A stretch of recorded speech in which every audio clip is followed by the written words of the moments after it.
স্বৰ্গৰ শাস্ত্ৰ নে কোৰ শাস্ত্ৰ, এই সম্পৰ্কত ভক্তি ৰত্নাৱলী গ্ৰন্থ ভাগে কি বুলি কয় মন কৰিব লগা। এই গ্ৰন্থ ভাগৰে বিষয়ে পুৰাণ পুনায়ৰ তত্ত্বভেদ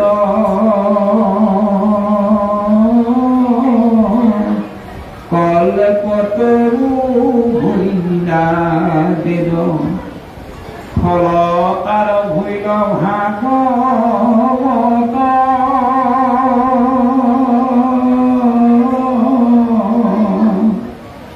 নাহি আৰু সীতা চাল নাছিলে কয়ে কুকাল স্বৰ্গ মৰ্ত্য পাতাল মধত স্বাদতু অমৃতময় পৰময়ানন্দ ৰস পুৰিবতয়া চিৰ বৈকুণ্ঠত কৃষ্ণৰ কৃপাত পাছে অৰ্ধেক বয়সইলা পাইলা ব্ৰহ্মা পদেম কলপত ব্ৰহ্মা দিলা নাৰদক ইটো ফল ৰহস্য নাৰদ ব্যাসক আনি দিলা ইডাল সিডালে লাগি ইলে কোনো গৈৰ ভাবি মুখে ভূমিত পৰিল। শুনা নাই আৰু তত্ত্বভেদ ভাগৱত গ্ৰন্থ ভাগৰ এক মহান তত্ত্ব প্ৰকাশ পাইছে। ভাগৱত গ্ৰন্থৰ এই মহাতত্ত্ব কি, যিমান বিলাক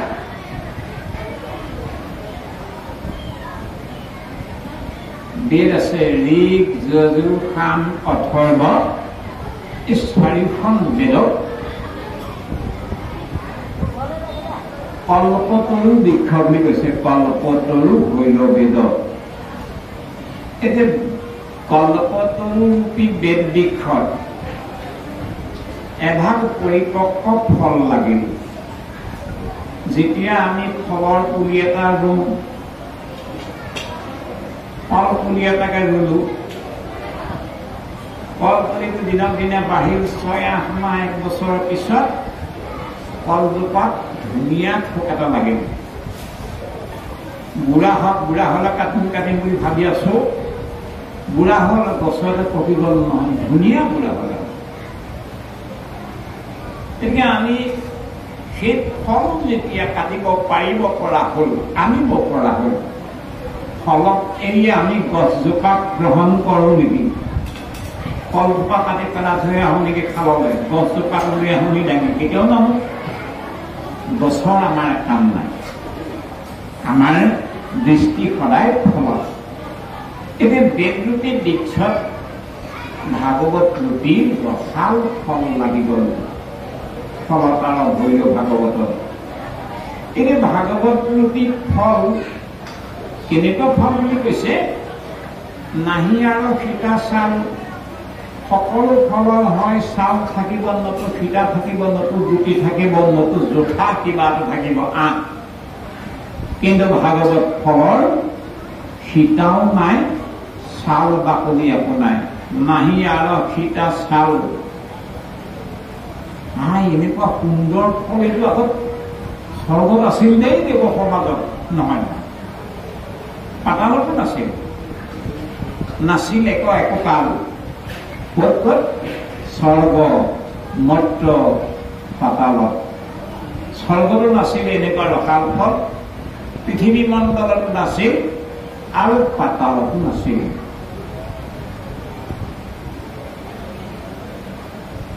এই ফলভাগ কেনেকুৱা? স্বাদত অমৃতময়। পান কৰাৰ লগে লগে অমৃত পান কৰা হৈ যায়, মানুহ অমৰ হৈ যাব পাৰে। অমৃত পান কৰিলে যিদৰে দেৱতাবিলাক অমৰ হৈ যায়, হৈ গ'ল। ঠিক তেনেকে ভাগৱত এই ৰসাল অমৃত তত্ত্ব ফল পান কৰাৰ লগে লগে মানুহ অমৰ হৈ যাব পাৰে। যেতিয়ালৈকে ভাগৱতৰ এই অমৃত ৰস পান কৰা নহ'ব তেতিয়ালৈকে আমি হেনো জন্ম হ'ব লাগিব, মৰিব লাগিব, আকৌ জন্ম হ'ব লাগিব, মৰিব লাগিব। জাতশ্ৰী ধ্ৰুৱম মৃত্যু ধ্ৰুৱম জন্মমিতস্য তস্মাৎ পৰিহাৰ্যৰ্থে ন ত্বং চুচিতুমৰ্হসি। জাতশ্ৰী ধ্ৰুবং মৃত্যু ধ্ৰুবং জন্মমিতস্য। বাপ বোলে জন্ম পালা, জন্ম পালো কাৰণে জীয়াই আছো। মনত ৰাখিবা, জন্ম যেহেতু পালা, পালো, এদিন কিন্তু মৰিব পাব। বাবা সঁচাকে মৰিম নেকি? মৰিবা এদিন।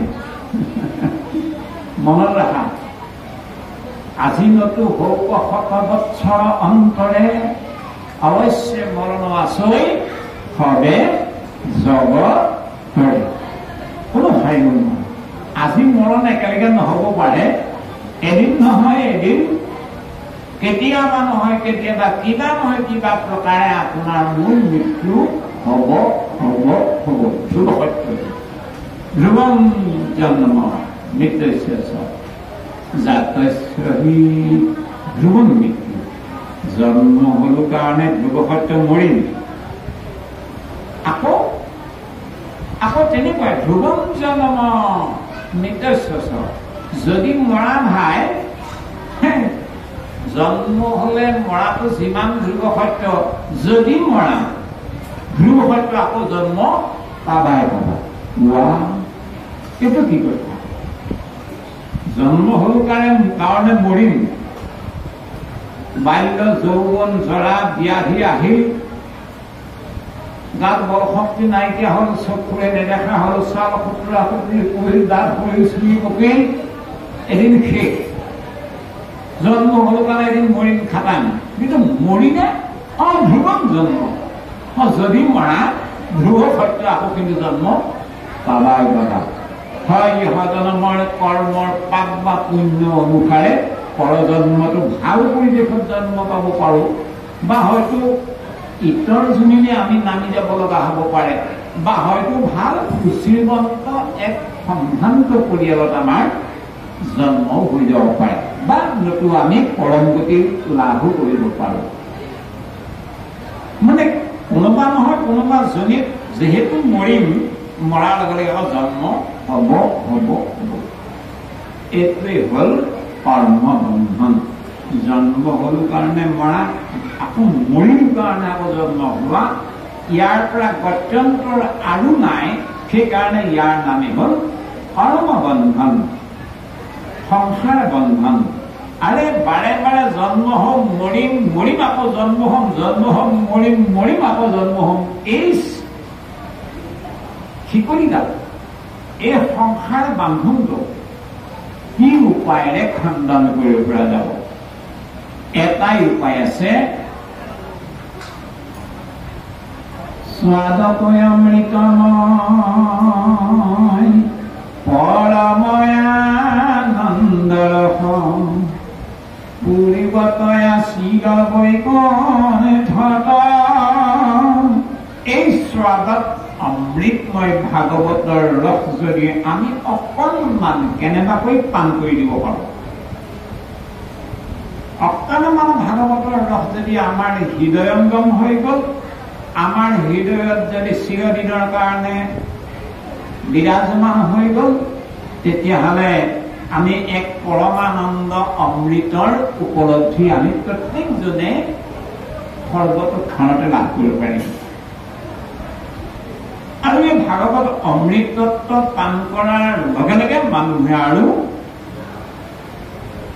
জন্ম পালো আৰু মৰিব নালাগে, আৰু পৰম গতি হৈ যাব।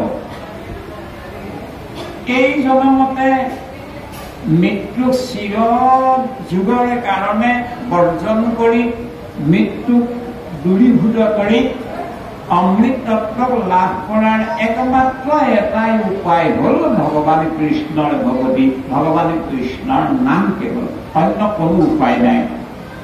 যদিওবা আমাৰ সামাজিক জীৱনত ঢেৰ উপায় আমি প্ৰচলন কৰি আছো। কি কি আছে? তপ, জপ, যাগ যজ্ঞ, পূজা পাৰ্বণ, শ্ৰাদ্ধ, পিণ্ড, দান দক্ষিণা, তীৰ্থ ভ্ৰমণ, এইবিলাকৰ মৃত্যু তৰিবৰ কাৰণে চলাই থকা নীতি নিয়ম। কিন্তু এই নীতি নিয়মবোৰ কোনো নীতি নিয়মে এতিয়া কলিযুগত হেনো আমাক মানে মৃত্যুৰ পৰা বচাই ৰাখিব নোৱাৰে, জীৱক গতি দিব নোৱাৰে। কেলে নোৱাৰে? এইবিলাক সত্য ত্ৰেতা দ্বাপৰ যুগলৈকে বৰ সক্ৰিয় হৈ আছিল। তপ, জপ, যাগ যজ্ঞ, প্ৰায়শ্চিত, দান দক্ষিণা, শ্ৰাদ্ধ, পিণ্ড সত্য ত্ৰেতা দ্বাপৰ যুগলৈকে বৰ শক্তিমান হৈ আছিল। কিন্তু দ্বাপৰ যুগত ভগৱান কৃষ্ণ আৱিৰ্ভাৱ হৈ 125 বছৰ পৃথিৱী মণ্ডলত থাকি পৃথিৱীৰ ভূভাৰ হৰণ কৰাৰ লগে লগে ভগৱান কৃষ্ণই যেতিয়া আনহে নালাগে নিজৰ যদুবংশটো নিৰ্যাণ কৰিলে, ভগৱান কৃষ্ণই যেতিয়া বৈকুণ্ঠলৈ যাত্ৰা কৰাৰ কথাটো ভাবিলে, ভগৱান কৃষ্ণই দেখিলে হৰি হৰি কলিযুগ আহিব। এতিয়া কলিযুগৰ অল্পমতি অলপায়ু মানুহ দ্বাপৰ যুগৰ নিচিনা বল শক্তি নাই। এই অল্পমতি অলপায়ু মানুহৰ মাজত যদি তপ, জপ, যাগ যজ্ঞ, পূজা পাৰ্বণ, শ্ৰাদ্ধ, পিণ্ড, দান দক্ষিণা, তীৰ্থ ভ্ৰমণ, এই কাৰ্যসূচীবিলাকৰ যদি মহত্ববিলাক থাকি যায়, এই অল্পমতি অলপায়ু মানুহে এইবিলাক প্ৰচলন কৰিব নোৱাৰিব। গতিকে মানুহৰ মাজত এইবিলাক থাকিলে জঞ্জাল ধৰিব। সেইকাৰণে এইবিলাক মই কামত নোহোৱা বস্তুবিলাক, যেনেকৈ বৈজ্ঞানিক ডাক্তৰ টেবলেট বিলাকৰ এটা নিৰ্দিষ্ট সময় থাকে, সেই সময়ৰ ভিতৰত পালেহে ৰোগ নিৰাময় কৰিব পাৰে, নহলে এক্সপায়াৰ ডেট হোৱাৰ লগে লগে টেবলেটটো যিবিলাক কাম নকৰে। ঠিক তেনেকে তপ, জপ, যাগ যজ্ঞ, পূজা পাৰ্বণ, দান দক্ষিণা, শ্ৰাদ্ধ, পিণ্ড, তীৰ্থ ভ্ৰমণ, এই নীতি নিয়ম বিলাকেও সত্য এটা দ্বাপৰ যুগলৈকে কাম কৰা সামৰ্থ্য আছিল। সেইকাৰণে শক্তিহীন যেতিয়া এই কথাবোৰ সমাজত যদি থাকি যায়, তেতিয়াহ'লে মানুহৰ কাৰণে ই এটা দুৰ্বোধ্য মানে বোজা হৈ যাব। এইবিলাক ধৈৰ্য ভাল সময় বৈকুণ্ঠলৈ যাওঁতে। আৰু অল্পমতি কলিযুগৰ অলপায়ু মানুহে সহজে লাভ ল'ব পৰা, সহজে গতি সাধন কৰিব পৰা সৰল সহজ একেবাৰে সুলভ এটা মাৰ্গ মই থৈ যাব লাগিব। সেই মাৰ্গটো কেৱল মোৰ ভকতে, কেৱল মোৰ নাম। কলিলা পৃথিৱী কৃষ্ণে ধৰ্ম জ্ঞান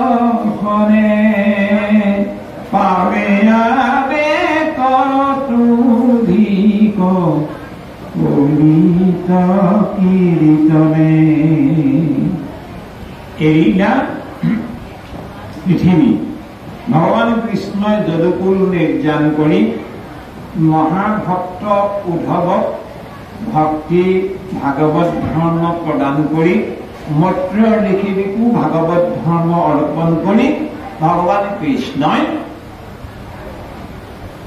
পৃথিৱী মণ্ডল এৰাৰ শেষ মুহূৰ্ত হ'ল। আৰু পৃথিৱী মণ্ডলত থকা তপ, জপ, যাগ যজ্ঞ, পূজা পাৰ্বণ, শ্ৰাদ্ধ, পিণ্ড, এই তুলিত কলাবোৰ গোটাই মেলি বান্ধি ললে। এৰিলা পৃথিৱী কৃষ্ণে ধৰ্ম, বেদৰ ধৰ্ম মাৰ্গীয় কথাবোৰ বেদৰ জ্ঞান মাৰ্গীয় কথাবোৰ সেই কথাবোৰ প্ৰকাশ কৰিছে ধৰ্ম জ্ঞান লৈ। এই বেদৰ জ্ঞান মাৰ্গীয় ধৰ্মীয় মাৰ্গীয় যাগ যজ্ঞ পূজা পাৰ্বণ এই কথাবোৰ তুলি কোলা বান্ধি যাবলৈ ওলাল। পিছে গৈলা বৈকুণ্ঠ কৈতমনে পৃথিৱী মণ্ডলত আন এটা টোপোলা ৩ নম্বৰ টোপোলাটো খোৱাৰ মানস কৰিলে। কি ৩ নম্বৰ টোপোলা ৰাখি থৈ গ'ল? গুণ নামৰ টোপোলা, নাম বস্তুৰ টোপোলা, ভক্তি ৰত্নৰ টোপোলা, ভাগৱত ভক্তিৰ টোপোলা। এই টোপোলাটো মহত্ব কিমান? যিমান মহত্ব ভগৱান কৃষ্ণৰ তাতকৈ বহু বহু গুণে বেছি মহত্ব তেওঁৰ নামৰ টোপোলাটোত আছে, তেওঁৰ ভক্তিৰ টোপোলাটোত আছে, তেওঁৰ ভাগৱত টোপোলাটোত আছে। সেইকাৰণে কৈছে ওৰা পূৰ্বে যে পাৰে গতি কৃষ্ণ দৰ্শনে। পূৰ্বে যেন মানে অৰ্থাৎ দ্বাপৰ যুগত, দ্বাপৰ যুগত, ত্ৰেতা যুগত, সত্য যুগত ভগৱানে কৃষ্ণ ৰাম ৰূপত কৃষ্ণ ৰূপত দৰ্শন কৰি সেই যুগৰ মানুহবিলাকে যি যি গতি লাভ কৰিছিল। পিছে কলি যুগত ভগৱান ৰামক দৰ্শন নকৰাকৈও, ভগৱান কৃষ্ণক দৰ্শন নকৰাকৈও তেওঁ গুৰুজসক আশ্ৰয় কৰিয়ে হেনো পাৱে আবে ততোধিক কলিত কীৰ্তন। অৰ্থাৎ কলি যুগত তেওঁৰ নামৰ টোপোলাটোৰ মহত্ব ইমান, তেওঁৰ যিমান শক্তি তাতকৈ অতীব শক্তি তেওঁৰ নামত। এবাৰ পাৰ্বতীয়ে মহাদেৱ শংকৰক স্বামীক সুধিলে, মানুহগৰাকীয়ে মানুহজনক সুধিলে, আইগৰাকীয়ে বাপজনক সুধিলে। আপোনালোক আইসকলে বাপসকলক সোধা নোসোধা নাজানো, কিন্তু পাৰ্বতী আইয়ে তেৰাৰ স্বামী গুৰু মহাদেৱ শংকৰক সুধিব। আমাৰ আইসকলে কি সুধিব, আজি কিমান পালে? নহলে বাৰু আজি কিবা এটা ৰ'লে বাৰু এই সাংসাৰিক দৃষ্টিৰে ধন টকা পইচা টোপোলা কিমান আনিছে সেইটোহে খবৰ ল'ব গৃহিণী আইগৰাকী। কিন্তু পাৰ্বতী আইয়ে কি কৰিছে যে পঞ্চভৌতিক দেহৰ কথাবিলাক নুসুধি এক পঞ্চভৌতিক দেহৰ মাজত নিহিত হৈ থকা আত্মাৰ মংগলৰ বিষয়ে মহাদেৱ শংকৰক অৰ্থাৎ স্বামী শংকৰক সুধিছে। কি বুলি সুধিছে?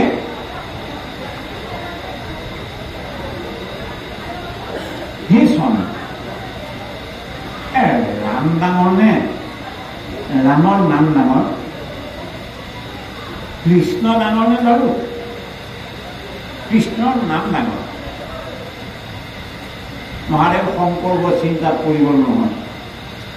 আৰে পাৰ্বতীয়ে তুমি এনেকুৱা এটা জটিল কথা কৰি দিলে, এতিয়া মহাদেৱ শংকৰে ৰামক ডাঙৰ বুলি ক'ব নে নামক ডাঙৰ বুলি ক'ব নে নামকে সৰু বুলি ক'ব নে ৰামক সৰু বুলি ক'ব? মহাদেৱ শংকৰ জটিলত পৰিল। পাৰ্বতীক ক'লে, পাৰ্বতী তুমি বৰ সাংঘাতিক এটা প্ৰশ্ন মোক কৰি দিলা। যিটো প্ৰশ্ন আজিলৈকে মোক কোনেও সুধি পোৱা নাই। ৰাম ডাঙৰ নে ৰামৰ নাম ডাঙৰ? কৃষ্ণ ডাঙৰ নে কৃষ্ণৰ নাম ডাঙৰ? প্ৰকৃততে দুয়োটাই এইটো কেতিয়াও এক হ'ব নোৱাৰে। কোনোবা এটাহে এক হ'ব, প্ৰথম কোনোবা এজনহে হ'ব। কিন্তু সেইজন নাম হ'ব নে ৰাম হ'ব? দেখি আহিল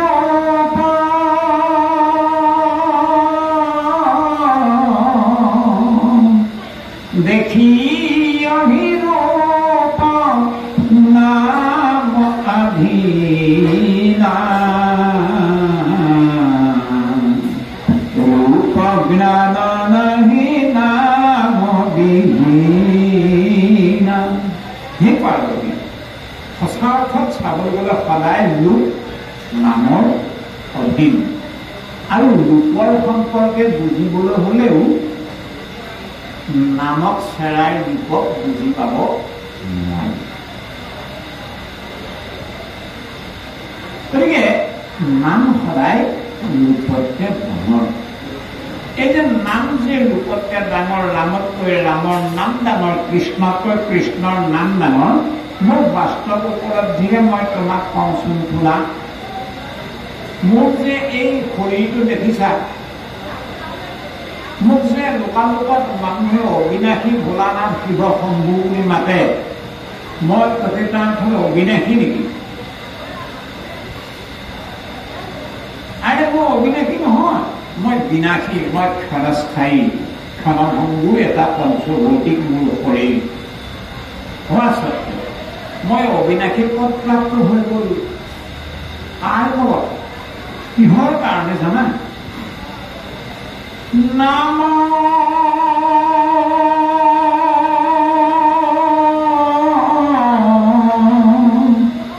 নাম প্ৰভাৱ শম্ভো অবিনাশী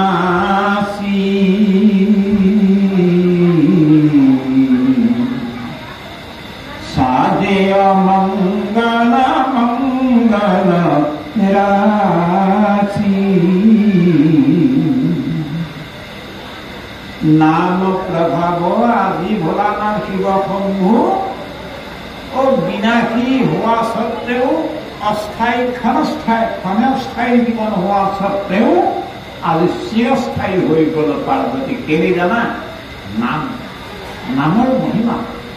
নাম প্ৰভাৱ, মই যে অহৰহ নাম জপ কৰি থাকো, মই যে অহৰহ নাম ধ্যান কৰি থাকো, মই যে অহৰহ নাম কীৰ্তন কৰি থাকো, এই নাম কীৰ্তনৰ যি অমৃত পান কৰাৰ যি উপলব্ধি, নাম ধাৰণ কৰি থকাৰ যি অমৰত্বৰ উপলব্ধি, এই উপলব্ধিৰ মাধ্যমেৰে মই তোমাক আজি ক'ব বিচাৰিছো, আমাক বধাৰ তোৰ মাথা গুৰুজনাই মহাদেৱ শংকৰৰ ভাগ কি বুলি ক'লে মন কৰিব।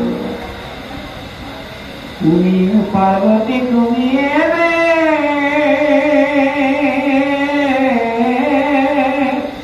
ৰাম ৰাম ৰাম বোলা যে তোমাৰ বদন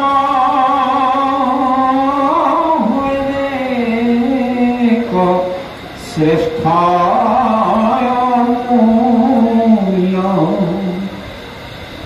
হি পাৰ্বতী, তুমি যদি মোৰ দৰে ৰাম ক'বলৈ ধৰা, নামৰ আশ্ৰয় ল'ব বিচাৰা, নাম যদি হৃদয়ত ধাৰণ কৰিব বিচাৰা, যদি ধাৰণ কৰা, ৰাম ৰাম ৰাম বোলা যেনে চাবা তোমাৰ মুখখনো অমূল্য ৰত্ন হৈ যাব, তোমাৰ বদন হৈ দিব শ্ৰেষ্ঠ অমূল্য। ইমান ইমান মহিমাযুক্ত তত্ত্ব। সেইকাৰণে ৰাম ৰাম ৰাম বুলি ৰামতে ৰমহু সৰ্বক্ষণ পাৰ্বতী জানা ৰাম নাম সহস্ৰ নামৰ কৃষ্ণ নাম দিব্য সহস্ৰেক নাম তিনিবাৰ পঢ়ি পালে যিটো ফল একবাৰ কৃষ্ণ নাম উচ্চাৰিলে পাৱয় তাক সকল। কৃষ্ণ নাম ৰাম নামৰ মহিমা ইমান মহান, 1000 বিষ্ণু নাম শ্ৰৱণ কীৰ্তন কৰি পাঠ কৰি যি ফল পায়, এবাৰ জানিত বা অজানিত ভাৱে যদি কৃষ্ণ বুলি কৈ দিলে, ৰাম বুলি কৈ দিলে, তেতিয়াহ'লে 1000 বিষ্ণু 1000 নাম জপ কৰি পোৱাৰ ফল এক কৃষ্ণ নামৰ এক ৰাম নামৰ মাধ্যমেদি লাভ কৰিব পাৰি। এনেহে মহাতত্ব ৰাম নাম, সেই ৰাম নাম মই হৃদয়ত ধাৰণ কৰি থাকো কাৰণে, জপ কৰি থাকো কাৰণে সাজে অমঙ্গল মঙ্গল ৰাশি। মই শৰীৰত যে গলত যে নৰমুণ্ডমালা পৰিধান কৰিছো, শিৰত যে জটা পৰিধান কৰিছো, সৰ্বগাঁৱত যে ভস্ম ধূলা ঘঁহিছো, কপালত ব্যাঘ্ৰশ্ৰম, গলত সৰ্প অলংকাৰ, হাতত ডম্বৰু ত্ৰিশূল, এই মোৰ ৰূপটো প্ৰকৃতাৰ্থত অনাগৰিক ৰূপ। এই ৰূপটোক যদি মানুহে কেনেবাকে এবাৰ ৰাতি দেখিবলৈ পায় ভয়ত প্ৰাণ যাব।